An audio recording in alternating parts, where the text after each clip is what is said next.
It Always Snows at Foxcroft. A Very Fatal Christmas by Celia Kay. Part 4. The Clock Struck 12. Something peculiar happens after a scream. The silence is not silence, for it is not the absence of sound, but the expansion of it. Each rap, tap, or knock becomes menacing, ominous. Every tick of the clock grows too loud. Floorboards shriek beneath one's feet. The fire, when I ran past, hissed and spat with a unique intensity.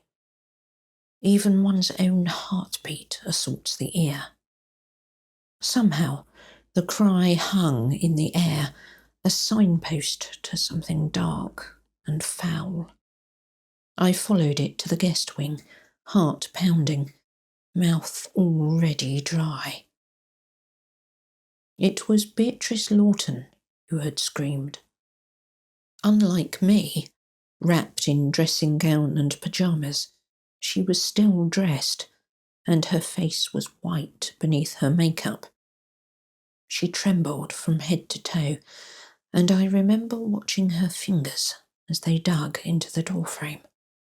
She opened her mouth to scream again. Her husband appeared from behind me and slapped her hard across the face. The sound was like a gun being fired, the harshness of its report only matched by the horrified intake of breath from Beatrice. Hatred blazed across her eyes, instantly replaced by something else. I wasn't quite sure what the expression was, but I'd seen it before on the faces of couples who had come to detest one another. A festering desire for revenge. It was an impression that lasted less than a second, but I was to remember it later. I became aware of other people. Mrs. Brindle, like myself, ready for bed, hand clapped to her mouth. Gifford, pale and rigid, standing just outside the door. Monsieur Vernier, running along the hallway, bizarrely wearing a hairnet. No sign of Guy Elverton or Mrs. Audley. And then Beatrice Lawton stretched out her arm, one shaking finger pointing into the bedroom. What is it? I crossed the threshold before anyone could stop me. There was a stillness to the room that was somehow wrong. The bed was made, but rumpled, as if someone had been flung there. A cup was overturned on the tray, and a bottle of ink spilt on the bedside rug oozed its blackness into the worn threads. And Minerva Audley lay beside the writing desk. Her dress, that beautiful deep crimson velvet, fanned about her like a falling theatre curtain. Her expression was serene, but her head lolled at an angle profoundly wrong. I didn't need to check for a pulse. It was obvious. Mrs. Audley was dead. My gaze was pulled to the side of her neck, attracted by something grotesque, even in that horrifying scene. A black fountain pen was embedded beneath her jaw, dripping red across her pale skin. For a moment, all I saw was black, red, white, black, red, white, and the room swam. I steadied myself against the desk and took a deep breath, just as the clock in the hall struck midnight. Christmas Day, and I had the absurd image of a present labelled to dearest Minerva, sitting, waiting beneath a gaudy tree for hands that would never open it. It was a shameful thought, given the tragic scene which lay before me, yet I couldn't quite shake it away. Guy Elverton appeared at my elbow. "An accident?" I asked, although I knew, obviously, it wasn't. "No." Vernier pushed us both to one side as he knelt beside her. No, her neck has been broken." He ignored the pen. "Don't touch her." Ambrose Gifford came in, and the walls suddenly closed in around us. There were too many people in the room, just like there had been one too many, not 5 minutes before. "This is a matter for the police." Vernier nodded and retreated into the corridor. Guy watched him go, a thoughtful look on his face. "You'd best lock up the room, Ambrose." Guy ushered us both out, pausing for a moment by the dropped bottle of ink. I turned to look at Minerva Audley again, and saw, from the corner of my eye, his shoe brush something under the bed. Another playing card. "I'll call the police in the morning," said Ambrose. "In the morning?" I said, confused. "Shouldn't we call them now?" Ambrose Gifford exchanged a glance with Guy. "The telephone is out of order, and no doubt the snow has brought the line down." Guy's hand gripped my elbow and steered me downstairs to the library, closing the door behind us with a firm click. The dwindling fire in the grate offered little, either in the way of warmth or of cheer, and I wrapped my dressing gown tightly around me as I began to shiver uncontrollably.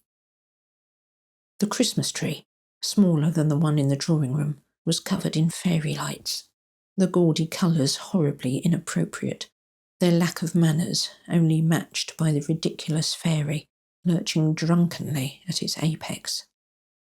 I made my way to the cigarette box on the desk and tried to keep the tremble from my fingers. "I feel I owe you an explanation as to why I invited you here."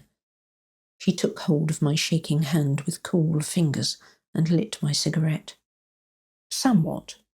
I took a deep inhale of smoke and tried to imagine how Bette Davis would act if faced with a corpse on Christmas morning. "I suppose you're some hack from the gutter press?" To my surprise, he coloured. "I am a writer, yes, but not a journalist. I read about your aunt, your interview in fact, and felt that some things just didn't add up." I eyed him coldly. "So you cooked up this ridiculous charade to get me here? And why Foxcroft Hall? Why here, with all these strangers?"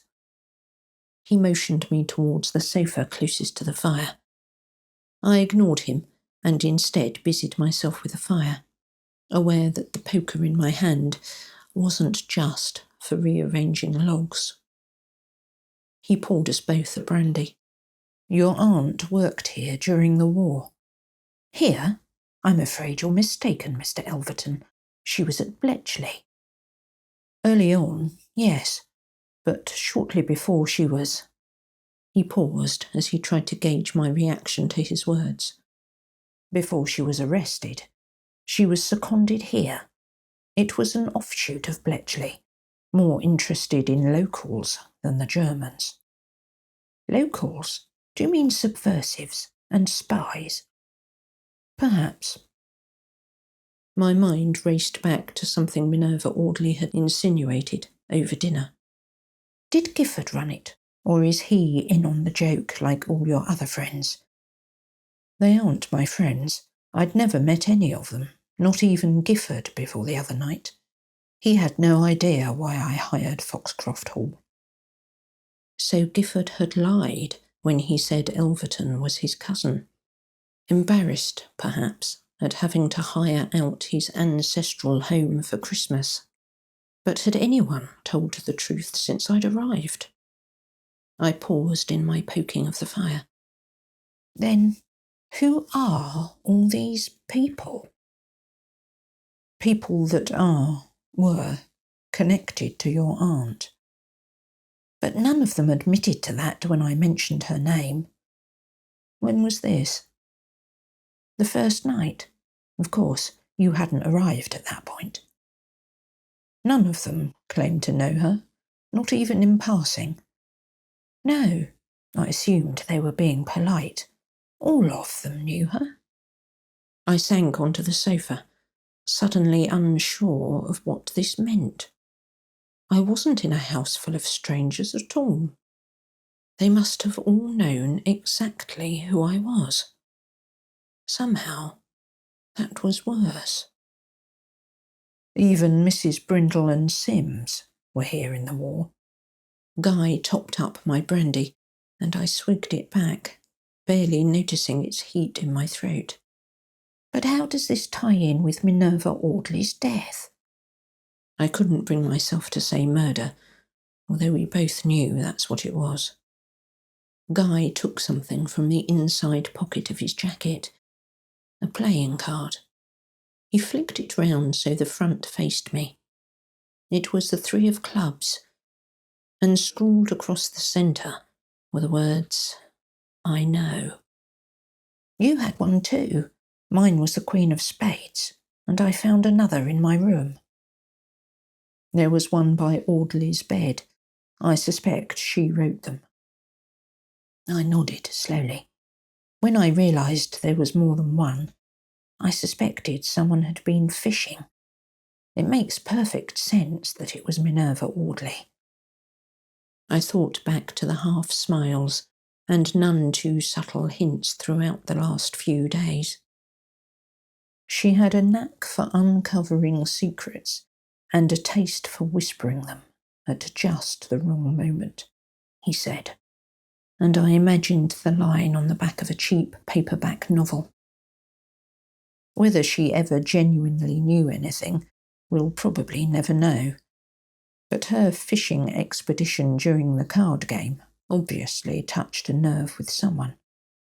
Guy took 2 more cigarettes from the box, lit them, and passed me one. A vague scent of something warm and clean lingered on it. Thank you. And you think this is all connected to my aunt in some way? It would appear so. Perhaps the real culprit fears being exposed. Someone certainly had something to lose by Minerva Audley remaining alive. I watched the fire whilst I thought. Tell me how everyone knew my aunt. As well as owning the place, Gifford oversaw Foxcroft Hall when it was a remote site for Bletchley. He was one of your aunt's superior officers in the Government Code and Cipher School. Trevor Lawton had a minor role in admin, but was here at exactly the same time as your aunt. Beatrice Lawton was here too, in some sort of nurse capacity. I haven't quite figured her out yet. Mrs. Brindle was here as housekeeper, and Sims was seconded here after a mission in France. He may have been working for intelligence. And Minerva Audley, she shared rooms with your aunt. I had no idea. Wait a moment, what about Monsieur Vernier? Didn't you say you hadn't invited him? Guy nodded. I haven't a clue about Vernier. No one seems to know who he is, or why he's here.